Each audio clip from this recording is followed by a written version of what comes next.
Палеоазиатский значит древнейшие азиатские, то есть языки первых жителей Азии. Термин этот предложил русский исследователь народов Дальнего Востока академик Шренк. В 1883 году в монографии о инородцах Амурского края Шренк изложил интересную гипотезу. Когда-то в древности почти вся Азия была населена народами, отличающимися от представителей монголоидной расы, тюрков, монголов и так далее, и говорящими на своих особых языках. Затем эти древнейшие обитатели азиатского материка, палеоазиаты, были почти повсеместно вытеснены монголоидами, и только на Крайнем Востоке и Северо-Востоке Азии остались небольшие народности, потомки палеоазиатов: юкагиры на Колыме, чукчи на Чукотке, коряки и тельмены на Камчатке, нивхи в устье Амура и на острове Сахалин, айны на севере Японии и на Сахалине, и, наконец, эскимосы и алеуты, населяющие Командорские и Алеутские острова и многие области Арктики. Сюда относят и кетов, живущих в низовьях Енисея, но о них разговор пойдет в конце нашей книги. Термин Шренка «палеоазиаты» употребляется и по сей день, хотя лингвисты установили, что вряд ли языки малых народов Дальнего Востока родственны друг другу. Единая палеоазиатская семья, наподобие индоевропейской или алтайской, скорее всего, не существовала.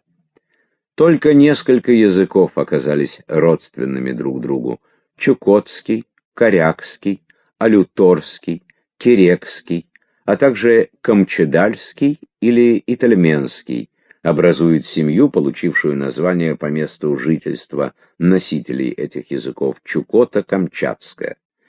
Эскимосы же родственны по языку алеутам.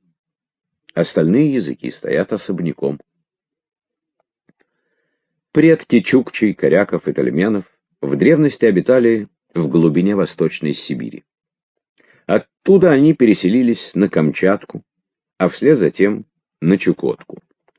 Окончательное расселение их на Чукотском полуострове завершилось лишь в прошлом веке. В настоящее время на Чукотке проживает около 12 тысяч чукчей. Еще 2000 чукчей живет в низовьях Колымы и на северо-востоке Корякского национального округа. Когда-то в этих краях на Нижней Колыме обитало юкагирское племя чуванцев. Но чуванцы со временем забыли свой родной язык и перешли на чукотский или русский языки. Часть чуванцев считает родным языком русский, а другая часть — чукотский. Коренное население Корякского национального округа, как ясно уже из его названия, коряки. Их свыше 7000. Несмотря на малочисленность, коряки говорят на различных диалектах, порой значительно отличающихся один от другого.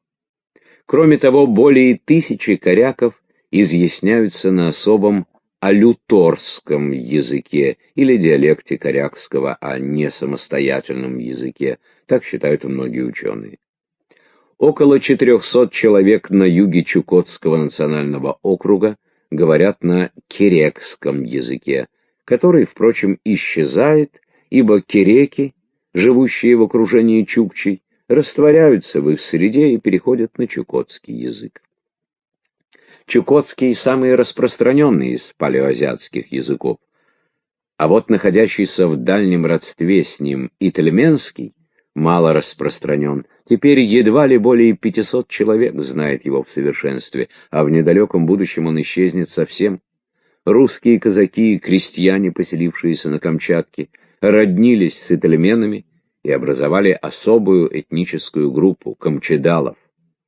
У них был особый быт, оригинальные орудия труда и охоты, каменные пестики, корыта для толчения рыбы и тому подобное.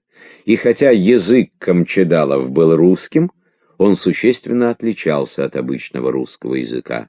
Это был особый камчатский говор.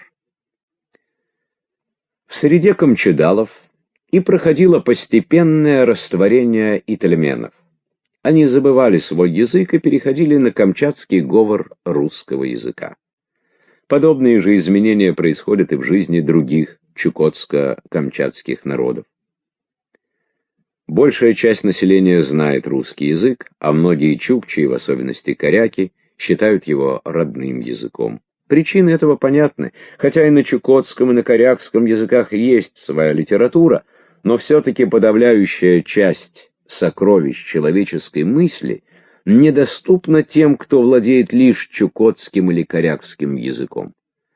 Старый зверобой чукча по имени Тевлергин выразил это в следующих словах. «Очень плохо, когда не умеешь разговаривать по-русски. Многое мы не понимаем и не слышим, что делается вокруг». А представителям еще одной маленькой народности, живущей на Чукотке, приходится, кроме родного, знать еще два языка — чукотский и русский. Народ этот — азиатские эскимосы. Их на Чукотке немногим более 1000 человек.